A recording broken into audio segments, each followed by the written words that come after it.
What happens when the man you couldn't beat is the first one you see after the loss?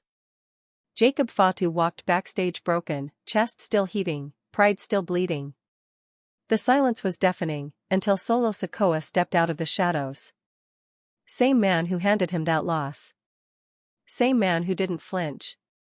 They didn't yell. Didn't throw fists. Fatu just stared, fists clenched, jaw locked. 1 second from war, but 1 second too smart to start it. Because this wasn't about revenge. Not yet. Solo smirked. Walked away. But insiders say Fatu didn't move for 5 minutes. Hit follow, because when the storm holds back, it's only loading power. There are losses in wrestling that fade. Matches that slip from memory. Moments that fans shrug off, promoters spin, and wrestlers bury. This wasn't one of those losses. This was a loss that cracked the earth under Jacob Fatu's feet. A match meant to be a coronation ended in humiliation. Not because he was outclassed. Not because the crowd turned. But because someone he trusted, family, let him fall. And when he walked backstage at Night of Champions, fists still trembling, sweat carving lines down his bruised body, he didn't say a word. He didn't have to. The shame was written all over him, etched deep into every stride. The hallway fell silent, like the arena had followed him backstage.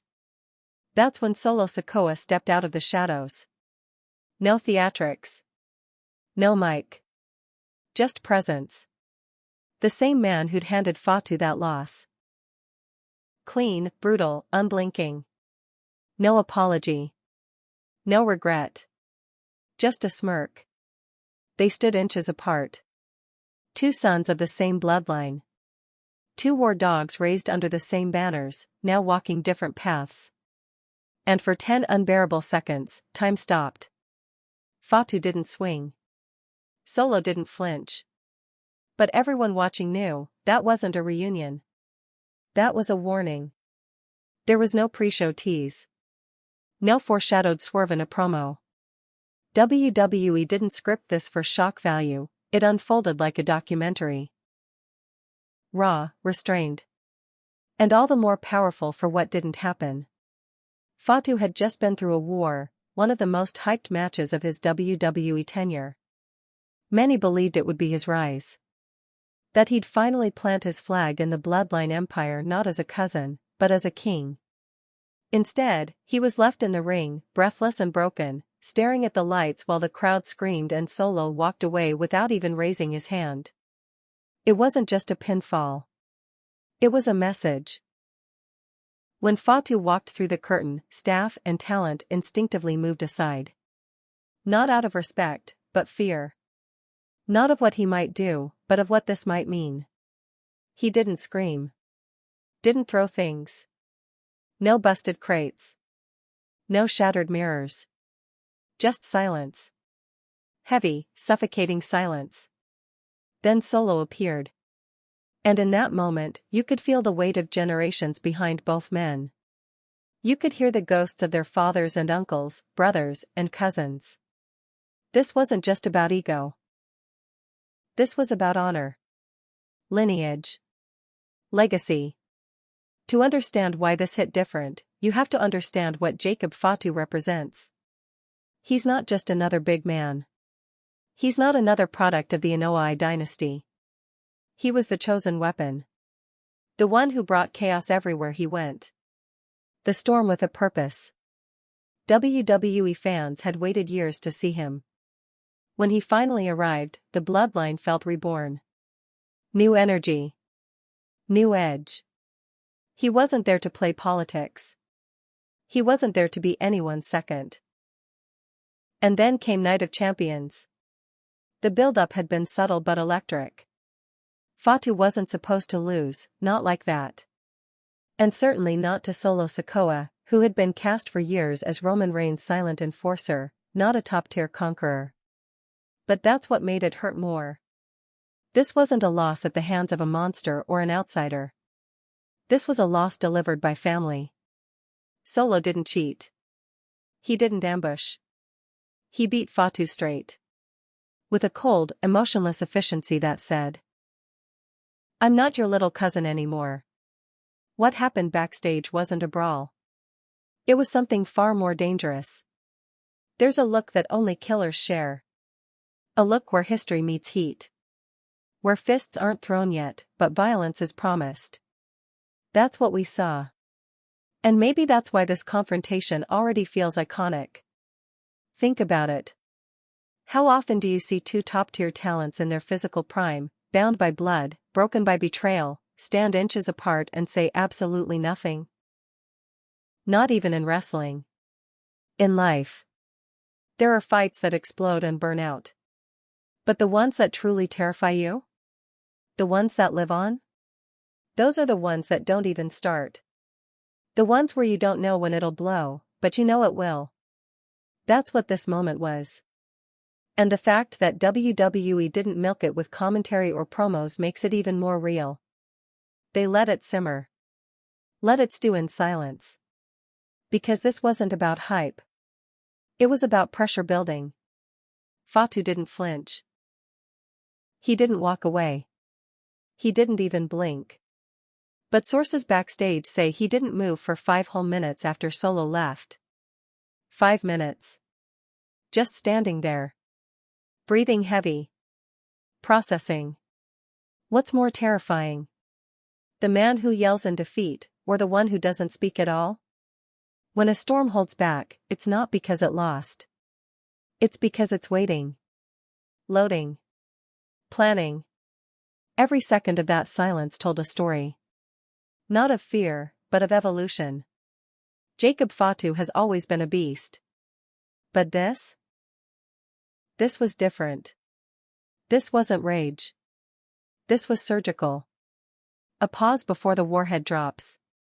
The moment a monster realizes he's not the biggest one in the yard, and decides to change that. And Solo knew it.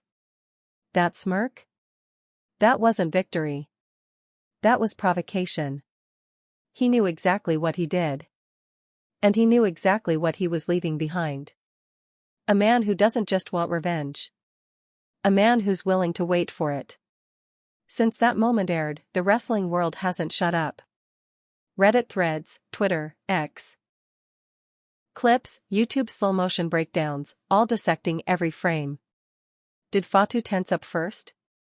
Why did Solo smirk but not speak? Was it scripted, or was something off? It doesn't matter what the answers are. What matters is the feeling. This wasn't two guys doing a segment. This felt like real tension. It felt personal. It felt earned. That's why fans are treating this like a turning point. A seed planted that could grow into a storyline more explosive than anything WWE has pulled off since the first implosion of the bloodline. Because it isn't about gold anymore. It's about respect. And that's a currency you can't fake in this business.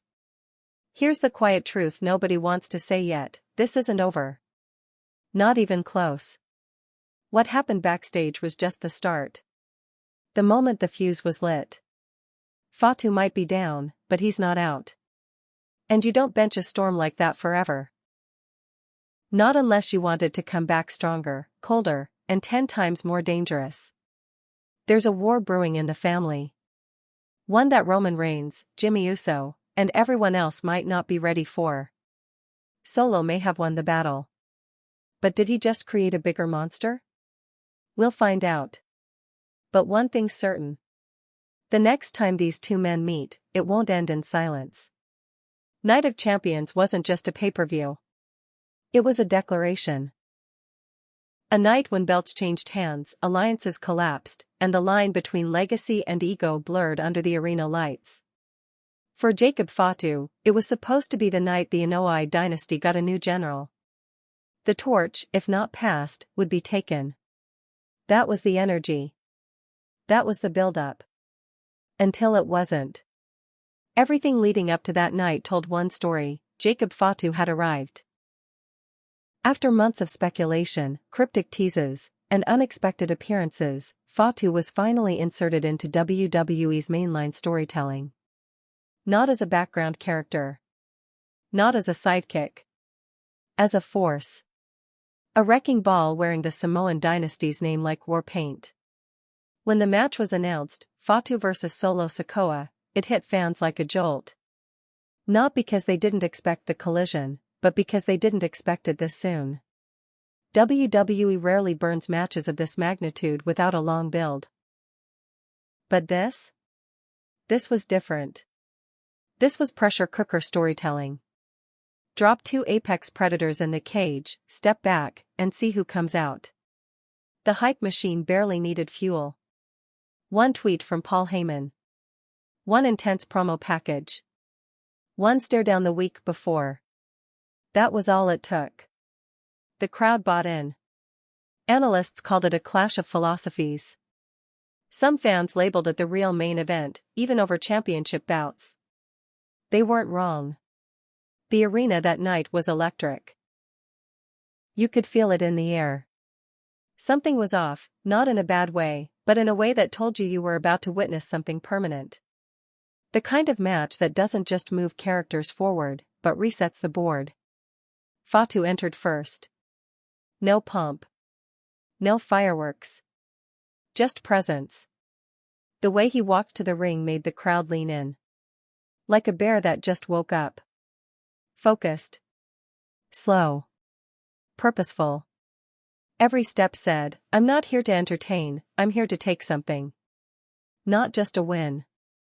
Not just momentum. A legacy. Then came Solo. He didn't blink. Didn't smile. Didn't do anything different. And that made it worse. Because Solo Sikoa's greatest weapon isn't his strength, it's his stillness. The crowd expected tension. What they got was ice. When the bell rang, they didn't circle. They didn't posture. They collided. No collar and elbow tie-up. No chain wrestling. Just brute violence. Two freight trains with a point to prove. Early on, Fatu dominated. Power slams. Headbutts.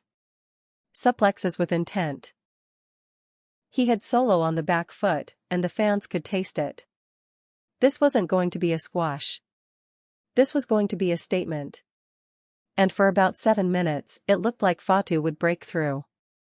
But Solo adapted. It wasn't flashy. It wasn't even fast. But suddenly, Solo stopped reacting. He started absorbing. Waiting. Testing. And that's where the tide turned. A missed splash. A miscalculated corner strike. 2 counters later, and Fatu was on the ground. Not for a 3 count. Not yet. But for the first time in the match, he looked like he wasn't sure what just happened. Solo didn't rush. He didn't celebrate. He picked his shots. He wore Fatu down like a technician, not a brawler. Necklocks. Precision strikes. And then, at the 12-minute mark, the moment that changed everything. Fatu went for the Samoan drop. Solo reversed. Slipped behind. Spiked him, clean. Not with a weapon. Not with interference. Just a perfectly timed Samoan spike, center ring. 1, 2, 3. No kick out.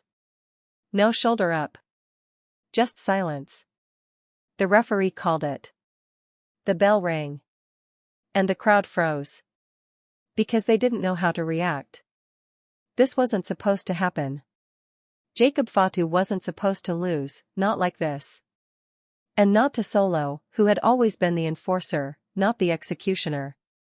Solo stood up. Didn't look at Fatu. Didn't gloat. He just walked out. Slowly. Calmly. As if this wasn't the biggest win of his career. As if it was just another job. The camera cut to Fatu lying on the mat, eyes wide open, chest rising and falling like thunder. He didn't look defeated. He looked betrayed. That was the story. Because it wasn't just about the loss. It was about who gave it to him. To understand the magnitude, you have to understand how the Inoue family operates. Pride isn't just expected. It's required. Losing to someone outside the family is survivable. Losing to your own? That's exposure. That's vulnerability. That's public failure. And the kind that doesn't get patched up with a promo or a rematch. WWE commentators didn't dwell on it. They moved on to the next match. But backstage, the atmosphere changed. Writers didn't say much. Talent kept their distance. Because everyone knew what was coming next. It wasn't over. Not even close. Backstage cameras picked up the tail end of Fatu's walk. No music. No celebration. Just raw footage. His jaw clenched. Shoulders tight. No trainers approached him. No allies. Because there weren't any. Not anymore. The locker room isn't a place for open grief. But this wasn't grief. It was something darker. Something slower. Something more surgical. And it was written all over his face. Sources later confirmed Fatu didn't speak to anyone that night. Not producers. Not family. He left the building in silence. Not rushed. Not angry. Just silent. The kind of silence that plans things. And Solo? He didn't stay to bask. He got in the car, left the arena, and ghosted everyone. One tweet surfaced from his camp, "Let the silence speak." It did. Night of Champions ended with titles changing hands and factions realigning. But the only moment anyone remembered the next morning was that one. Fatu, flat on his back. Solo, walking away. No celebration. No vendetta. Just the clean, clinical execution of a family rival. To casual fans, it might have seemed like a twist. To insiders, it felt like a seismic shift. The family war that had been brewing in fragments, Rain stepping away, Jimmy turning, Jay walking, finally found its next chapter. And this one wasn't about brothers. It was about monsters. This wasn't a tag match gone wrong. This was Predator versus Predator. And when one walked away? It sent a message that couldn't be softened. The message was this: Solo Sikoa isn't a follower anymore. And Jacob Fatu isn't untouchable. Which leaves only one question. What happens now? What happens when the storm that was supposed to rise gets stopped? What happens when blood doesn't protect you? And more importantly, what happens when the man you couldn't beat is the first one you see when you walk backstage? That's where we're going next.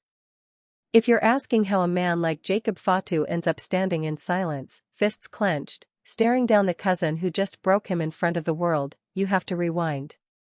Not just months. Not just to his WWE debut.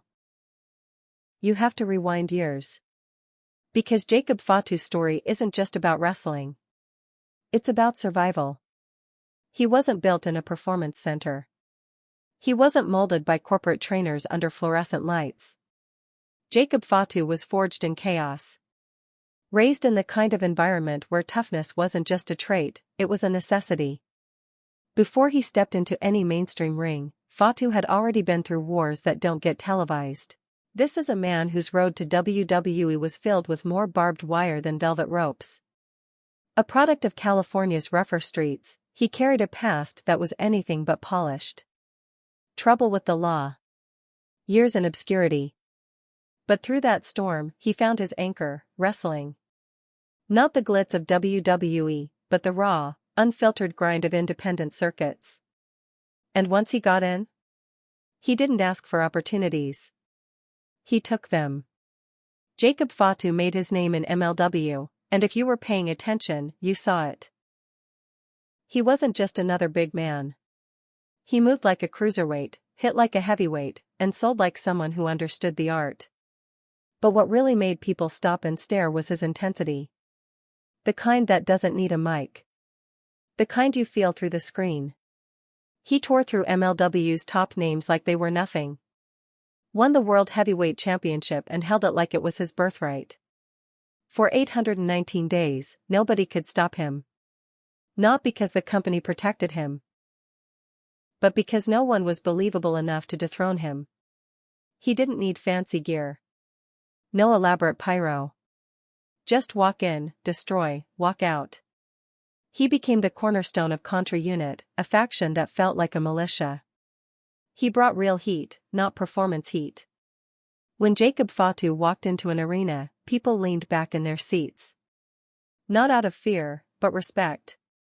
The kind you give to someone who's not playing a character, but living it. Behind the scenes, it was known. This guy wasn't going to stay indie forever. He was too good, too authentic, too dangerous to be ignored. The only question was when, and whether WWE would actually know what to do with him. Because Jacob Fatu wasn't going to do goofy. He wasn't going to smile for the merch table. He was a throwback to when intimidation wasn't a gimmick, it was a language. And you either spoke it, or you got out of his way. What makes Fatu's arrival in WWE so unique is that he didn't come through the usual pipeline. He wasn't built by the company, he arrived as a made man. There's a difference. Guys who get built in developmental learn the WWE way. Jacob Fatu knew who he was before the cameras ever rolled. And that's what made him dangerous. He's part of the legendary Anoa'i bloodline, but unlike his cousins, he didn't coast in on the name. He earned his stripes outside the system. And when he finally walked through that curtain in WWE, there was a shift. You could see it in the locker room. You could see it on the faces of guys who'd followed his career. This wasn't a debut. It was a declaration. You can teach moves. You can train for spots. But you can't fake presence. And Jacob Fatu has that in spades. It's the same energy Brock Lesnar had when he first broke in. The same way you can feel the room change when Roman Reigns enters. Fatu isn't just another Samoan wrestler, he's a force. The kind that doesn't play well with others unless you're family, and even that's not a guarantee. Inside the ring, he blends brute force with stunning agility. He'll powerbomb you through the mat, then moonsault you into the rafters. He's chaos with precision. Violence wrapped in strategy. And above all, he wrestles like he's trying to send a message with every move: I don't need this company. This company needs me. But despite all of that momentum, Jacob Fatu had something to prove when he stepped into the WWE ring with Solo Sikoa. Not just because it was his first major feud, but because Solo represented everything Fatu hated about how the business can work. The quiet enforcer, protected by booking, shielded by the machine, presented as unstoppable not through blood, but branding. Fatu came to shake that myth. He didn't view Solo as a brother to war with, he saw him as a target. A test. A symbol of everything Fatu wanted to disrupt. Because he didn't come to WWE to fit in. He came to take over. And Solo was the first one standing in his way. The two men share blood. But the way they were brought into the spotlight couldn't be more different. Solo's rise was fast, clean, and structured. Fatu's was long, violent, and unpredictable. And that friction? That's what made their clash inevitable. And Fatu believed, truly believed. He would walk through Solo just like he had walked through everyone else. He didn't. And that's what makes this moment so pivotal. For the first time in years, Jacob Fatu didn't just lose. He got outplayed. He got broken down. And not by a stranger.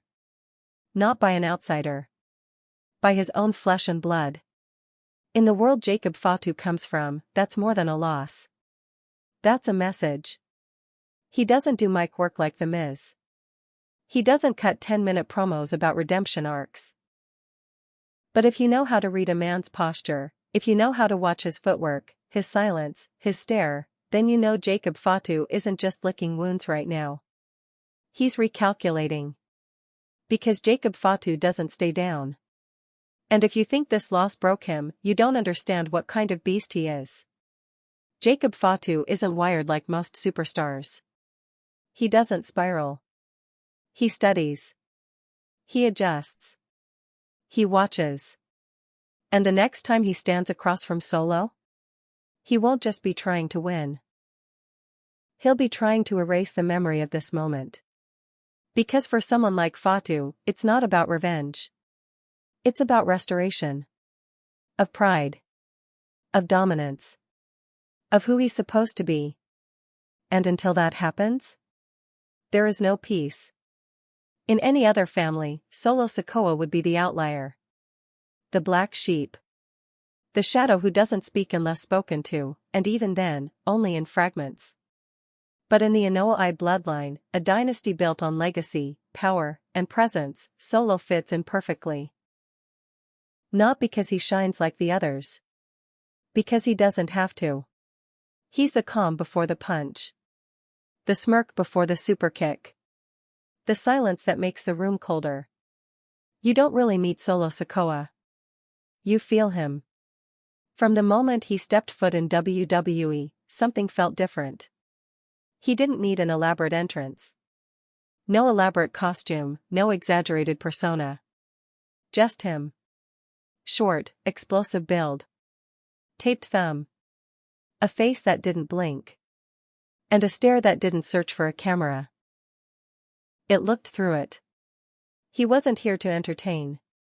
He was here to finish jobs. Solo didn't debut in WWE with fanfare. He wasn't hyped with the same level of energy that accompanied Roman Reigns' return or Jey Uso's betrayal. But he didn't need it. From day one, Solo was built as a problem. A threat. The kind of guy who gets called when the family needs something done quietly and violently. And that's exactly how WWE positioned him. It started in NXT. While other wrestlers cut promos and played to the crowd, Solo showed up, handled business, and walked out. No catchphrase. No pandering. Just force. He wasn't even supposed to stay long. He was too polished, too precise for developmental. It was only a matter of time before he was pulled up to the main roster. But when he finally joined the bloodline, it changed everything. Before Solo, the bloodline was flashy and loud. Roman Reigns was the calculating alpha. The Usos were the emotional pulse. But Solo? He was the threat lurking in the corner. He didn't talk unless forced. He rarely smiled. He didn't react to cheers or boos. He simply moved forward, like a heat-seeking missile. He didn't flinch when confronted. He didn't retreat when provoked. And he didn't hesitate when given orders. That's what made him terrifying. Solo Sikoa didn't care about being loved. He cared about finishing what he started. And when Roman Reigns began to unravel. When the cracks in the bloodline began to show, Solo didn't panic. He didn't get emotional. He absorbed it. He adapted. Because Solo doesn't serve leaders. He serves the mission. What makes Solo different from his family is that he's not trying to be the face of anything. Roman wanted the island. The Usos wanted respect. Fatu wants the empire. But Solo? Solo wants order. Control. Not of the locker room, but of the chaos around him. And if he has to break someone to make that happen, so be it. He's not driven by ambition. He's driven by obligation. And that's what makes him unpredictable. When the match against Jacob Fatu was announced, many thought Solo would fold. Not because he wasn't capable, but because he hadn't been tested. Really tested. He'd been dominant, yes. But protected. He wasn't put in matches where he had to fight another predator. Fatu was different. Bigger. Meaner. Hungrier. And yet Solo never blinked. He didn't cut a fiery promo. He didn't demand main event status. He didn't even hint at fear. Because Solo doesn't see threats. He sees targets. When that match started, people expected Solo to flinch. He didn't. They expected him to get overwhelmed. He didn't. What they saw instead was a man completely locked in. Not emotional. Not aggressive. Efficient. He absorbed everything Fatu threw. And when the timing was right, he ended it. One strike. One pin. Walk away. That's the Solo Sikoa blueprint. It's not about dominance. It's about precision. Because the scariest guy in the room isn't the one yelling. It's the one who whispers before breaking you. And that's what he did to Jacob Fatu. What makes Solo's win even more significant is how he did it. No chair shots. No outside interference. No tricks. Just clean, disciplined brutality. It wasn't just a victory. It was a message. Not just to Fatu. To everyone. The Bloodline's muscle had learned how to lead. This wasn't an accident. WWE had been slowly building Solo for this. While the storyline focused on Roman's collapse and the Usos' rebellion, Solo evolved in the shadows. He watched. He learned. And when the time came, he didn't hesitate to put down a family member. Because that's what Solo does. He executes. Backstage, his demeanor never changes. He doesn't joke around. He doesn't make himself the center of attention. But everyone knows, when Solo enters the building, business gets serious. He's not the loudest voice in the locker room. But he's one of the most respected. Because guys who've been in the ring with him know, he's not playing a character. He's channeling something real. Solo Sikoa is a throwback. To when wrestlers didn't need gimmicks to be dangerous. To when your aura was your armor. He doesn't fight for glory. He fights because it's what he was born to do. But the biggest thing to understand about Solo is this: he doesn't fear consequences. Not from the fans. Not from management. Not from family. He knows exactly who he is. A weapon. A solution. A final option. And in a family full of warriors and kings, sometimes the quietest one in the room is the one you should watch the closest. Because if Solo Sikoa just pinned Jacob Fatu clean, the implications are massive. Not just for Fatu. For the entire bloodline. Because if the youngest enforcer can beat the most dangerous member, who's left to stop him? And what happens when Solo stops taking orders entirely? That's the question nobody wants to ask yet. But Jacob Fatu might already know the answer. You don't need a microphone to tell a story. You don't need music. You don't even need words. Sometimes, the loudest statement in professional wrestling is made in silence, unblinking, unresolved, and raw. That's exactly what happened backstage after Night of Champions. It wasn't a promo. It wasn't a segment. It was a real-time moment that instantly went viral, even without commentary. Jacob Fatu had just lost. Clean. Definitive. The match was over. The crowd had moved on. Commentary transitioned to the next bout. But backstage? Time stopped. There's footage, only a few seconds long, captured by one of WWE's backstage cameras. No lighting rig. No entrance music. Just a dim hallway, the kind wrestlers walk through 100 times. On this night, it became the stage for one of the most haunting encounters in recent WWE history. Fatu walked through the curtain first. His chest still rising in heavy, uneven breaths. Shoulders hunched, hands balled into fists, arms twitching from adrenaline that hadn't gone anywhere. No one approached him. No trainer asked if he needed a check. No talent patted him on the back. They just moved. Because in that moment, Jacob Fatu wasn't safe. Not to himself. Not to anyone else. It wasn't the loss that rattled him. It was how it happened. In front of millions. Against a man who, just weeks ago, many assumed would be at his side, not standing across from him, delivering the final shot. And then, from the right side of the screen, Solo Sikoa stepped into frame. He didn't walk fast. Didn't posture. He just appeared, like he'd been waiting. timing it. Watching the clock tick down until the right moment arrived. The hallway seemed to shrink. Two massive figures, occupying the same narrow corridor, facing each other in absolute silence. You could feel the air drop 10 degrees. There was no camera shake. No cut to commercial. Just two men staring each other down with years of shared blood and buried tension between them. Fatu's body didn't move, except for the way his fists clenched. Every tendon in his arm tensed, like he was holding himself back from launching forward. His jaw locked. Breathing got sharper. But he didn't speak. He didn't lunge. He absorbed. Solo, on the other hand, stood still. Not rigid. Not relaxed. Just still. Like a statue that had just come to life. Arms at his sides. Shoulders back. Chin slightly raised, enough to project confidence but not arrogance. And on his face, the one expression that mattered, a smirk. It wasn't a grin. It wasn't joy. It was recognition. It said, I knew you'd come back here. I knew you'd look for something. And you found me.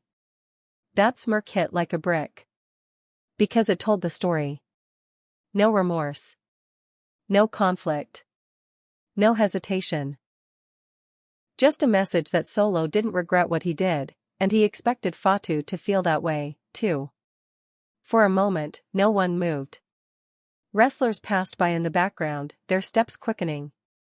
Production crew hustled, trying not to make eye contact. Even the usually composed security staff looked uncomfortable. And Fatu? He never broke eye contact. Insiders later said he stood there for 5 full minutes after Solo left the frame. Just stood. Breathing. Clenched. Frozen. That moment.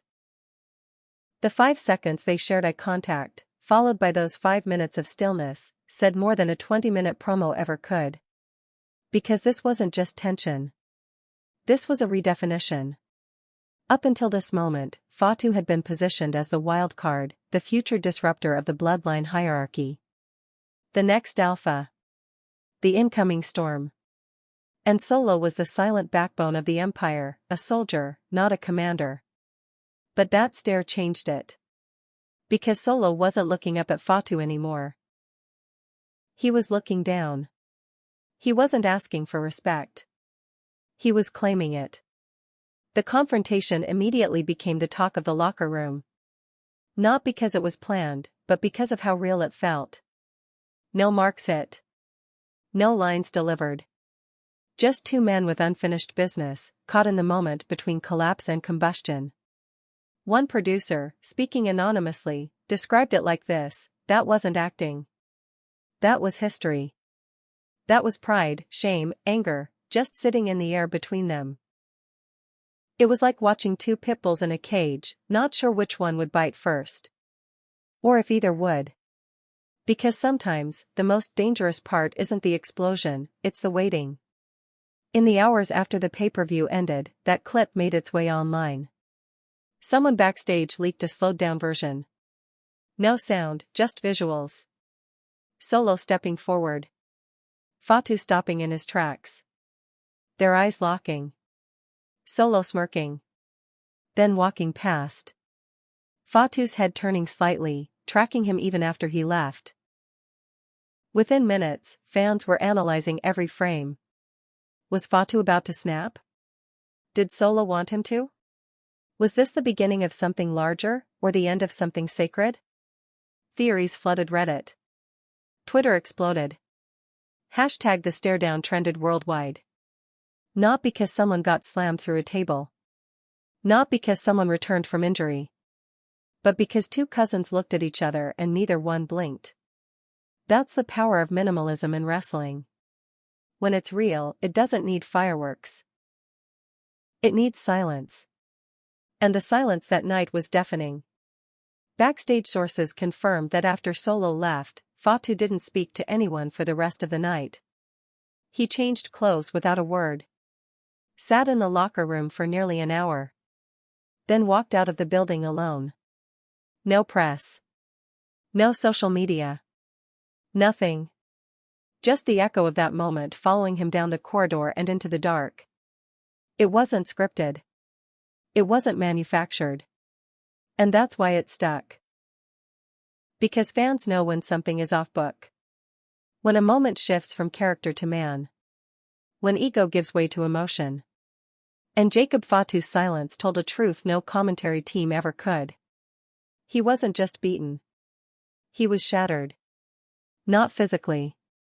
Not even professionally. But personally. And Solo? He didn't need to twist the knife. He just had to be the one holding it. In professional wrestling, the most talked about moments are usually loud. The pop of the crowd when glass breaks. The gasp after a surprise heel turn. The roar when a returning legend's music hits. Noise drives narrative, until it doesn't. Because sometimes, the moment that lingers isn't the one full of chaos. It's the one where nobody says a word. That's what happened between Jacob Fatu and Solo Sikoa. 2 men. 1 hallway. 0 words. And yet, it told a complete story. To understand the full gravity of that silent confrontation, you need to go beyond wrestling. This isn't just about storytelling or in-ring psychology. It's about real-world body language, dominance signals, and the deep wiring of human conflict. Because what happened between those two wasn't just for show. It was primal. Ancient. The kind of moment that taps into instincts older than the industry itself. Let's break it down. In every social structure, whether it's the animal kingdom, military hierarchy, or family dynamics, there's a way power is asserted without speaking. Eye contact. Physical posture. Proximity. Breathing. You don't need words to know who's in control. You feel it. That moment backstage was a textbook power negotiation. Start with the stare. Jacob Fatu didn't break eye contact. That tells us he wasn't submitting. He wasn't backing down. He was hurt, angry, ashamed, humiliated. But not defeated in spirit. His clenched fists and tightened jaw suggest his fight-or-flight response was triggered.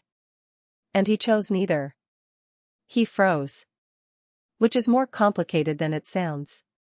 Because freezing doesn't always mean fear. Sometimes, it's the moment right before a decision. In contrast, Solo Sikoa didn't react. He didn't mirror Fatu's tension. His face was unreadable except for that smirk, and even that wasn't exaggerated. His shoulders were down. Arms loose. Breathing calm. He didn't need to puff up or posture. That's the behavior of someone who feels in control. This contrast matters. Because in any dominant scenario, the person who stays relaxed under pressure is often seen as the one holding the cards. That's what made Solo so terrifying in that moment. He was relaxed in the presence of a wounded predator. He knew Fatu wouldn't strike. He knew the loss was still fresh. And more importantly, he knew the psychological edge he had just gained. Now consider the positioning. Fatu was returning from the ring. Solo was stationary, waiting. That means Solo dictated the encounter. He chose the location. He chose the timing. That's a dominance cue in itself. When you force someone into a confrontation they didn't initiate, and they stay, they're acknowledging your control over the situation, even if just for a second. It gets deeper. In military training, there's a concept called combat freeze. It's what happens when a soldier, trained for aggression, suddenly finds themselves in a moment where action and survival don't immediately align. It's not cowardice, it's mental overload. The brain's processing risk, pride, instinct, and pain all at once. That's what Jacob Fatu was doing. His loss wasn't just a professional failure.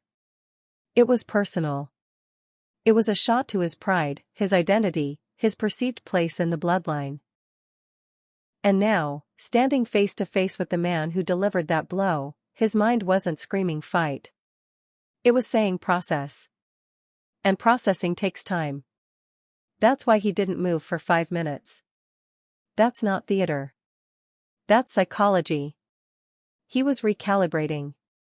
He wasn't afraid of Solo. He was afraid of what he might do next, if he didn't think it through. Now look at Solo's smirk again. Smirks are complicated facial expressions. In psychology, they're often interpreted as microsignals of contempt or superiority. They're not smiles of joy. They're power tools. Used to belittle. To challenge. To provoke without words. Solo's smirk wasn't an insult. It was an acknowledgement. He didn't say, "I beat you." He didn't have to. The smirk said, "I see you. I know exactly where you are right now. And I'm still ahead." That is psychological warfare. In combat sports, especially mixed martial arts, the stare down before a fight is often more important than the way in. Fighters look for flinches. For hesitations. For cracked eye contact. Because they know confidence can be shaken before a punch is ever thrown.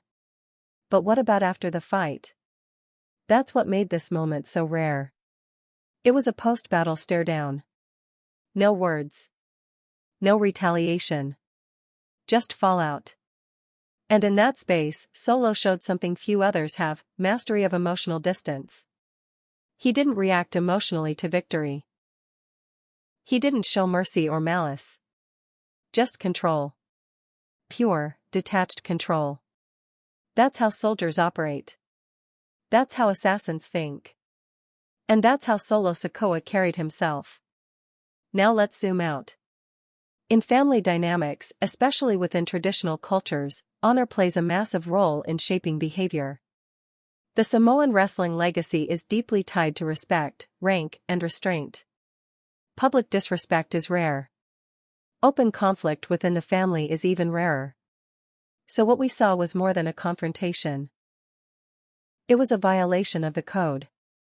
Fatu, the newcomer, expected solidarity. Solo, the established hand, denied it and beat him. When Fatu looked at Solo backstage, he wasn't just seeing the man who pinned him. He was seeing someone who broke the chain of loyalty that binds the bloodline together. And yet, he didn't swing. Why? Because this wasn't just about retaliation. This was about timing. In high-stakes environments, corporate, political, military, the most dangerous people aren't the ones who react immediately. They're the ones who wait. The ones who absorb defeat, internalize the lesson, and then retaliate strategically. Jacob Fatu is that kind of danger. And Solo knows it. That's why he walked away. Not out of mercy. But because he doesn't fear the return blow. Or maybe, he welcomes it. There's one more layer to this moment, and it's deeply human. When men who consider themselves alphas collide, there's always a reckoning. Sometimes it's verbal. Sometimes physical. But sometimes, it's psychological. And in those moments, the silence isn't passive. It's weaponized. That hallway became a battlefield. Not with fists. But with presence. Solo walked out without a scratch. Fatu stood in the wreckage. But here's the thing about psychological scars: they don't bleed.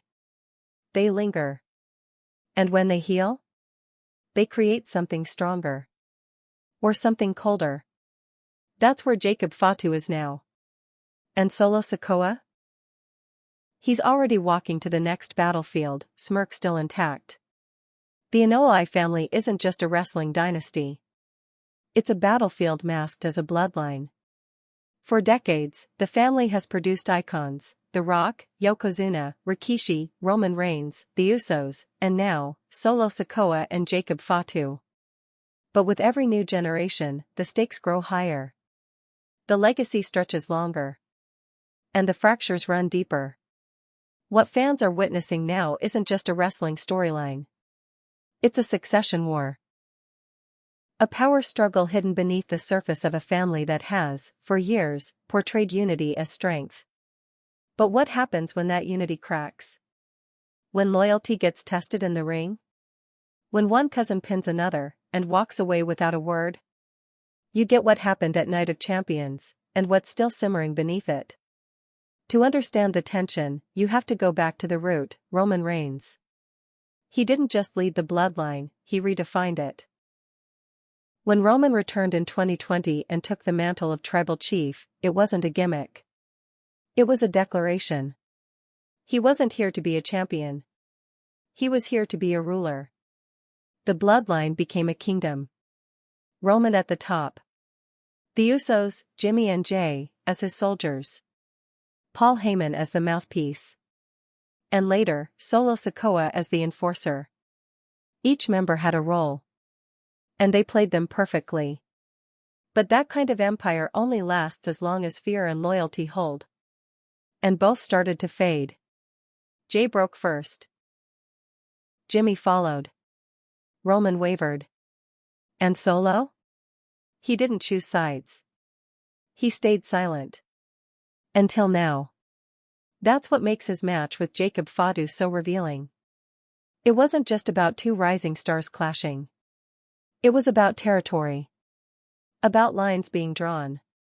About Solo taking action not for Roman, not for the bloodline, but for himself. By pinning Fatu, Solo made a statement: I'm not here to protect the family anymore. I am the family. This puts WWE, and the Anoa'i legacy, in new territory. Because Jacob Fatu didn't come in looking to disrupt. He came in with blood in his veins and legacy on his shoulders. He expected a place at the table. He expected brothers in arms. What he found was a cold welcome and a fist to the face. From a cousin. That's the core of the tension, expectation versus reality. In Samoan culture, family is sacred. But in WWE, family becomes storyline. And when those two collide, things get messy. What Solo did wasn't just disrespectful, it was destabilizing. It sent ripples through the locker room and through the family itself. Reports backstage say Roman Reigns wasn't even present that night. His absence only made the statement louder. No tribal chief. No order. Just chaos. Just ambition. And within that chaos, Solo rose. Which brings us back to Jacob Fatu. His entire career, he's been the outsider within the dynasty. The enforcer no one controlled. The destroyer waiting to be summoned.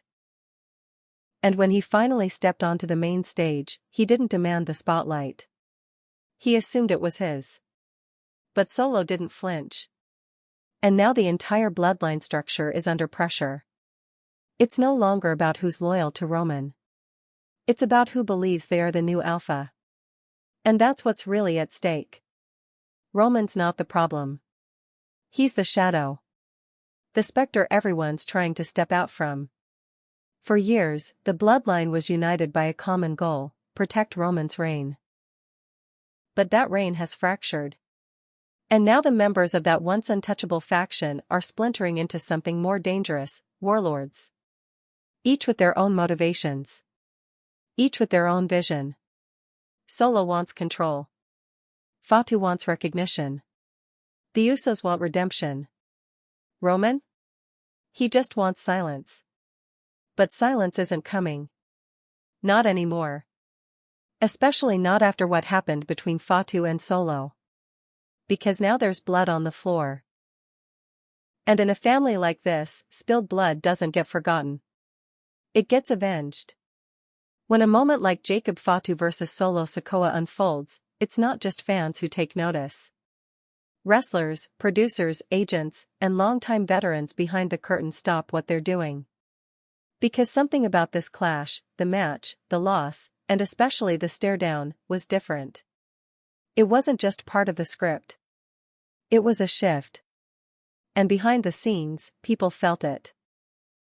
What happened that night wasn't just another post-match reaction. According to multiple insiders, there was an unmistakable energy in the air the moment Fatu walked backstage. He walked through the curtain, and everyone got out of his way, one WWE staffer said. Nobody said anything. Nobody made eye contact. It was like seeing a guy after he's just buried something. You don't approach that energy. Producers were on high alert. Not because they expected violence, but because they recognized the signs. One agent described it this way: Fatu wasn't angry in a performative sense. He was emotionally locked in. The loss hit him deeper than it should have, like it struck a nerve. And then when Solo showed up, it felt like you were watching two wolves size each other up after a kill. Even the talent watching from the monitors felt the tension. One mid-card superstar said, "I've been in the company 8 years. I've seen worked fights and I've seen real heat. This wasn't just a segment. This was one of those rare moments where the business and the personal cross paths." That silence said more than any promo. Others weren't as surprised. According to someone close to creative, the Solo versus Fatu pairing was intended to test both men, not just in the ring, but backstage. This match was more than a booking decision. It was a barometer, the source said. Management wanted to see if Fatu was ready to take a loss on a big stage, and how Solo would carry himself as the winner in a family confrontation. Turns out they both delivered in ways nobody expected. Delivered, and stirred the pot. Paul Heyman, who has always had his finger on the pulse of the locker room, reportedly told someone in production after the moment aired, "That's the most valuable silence we've had on this show in years." Because from a storytelling standpoint, the moment was perfect. But behind the scenes, the lines were blurrier. Several staffers noted that Fatu didn't speak for hours after the match. Not in the locker room. Not in catering. Not to producers. He was processing, one insider said.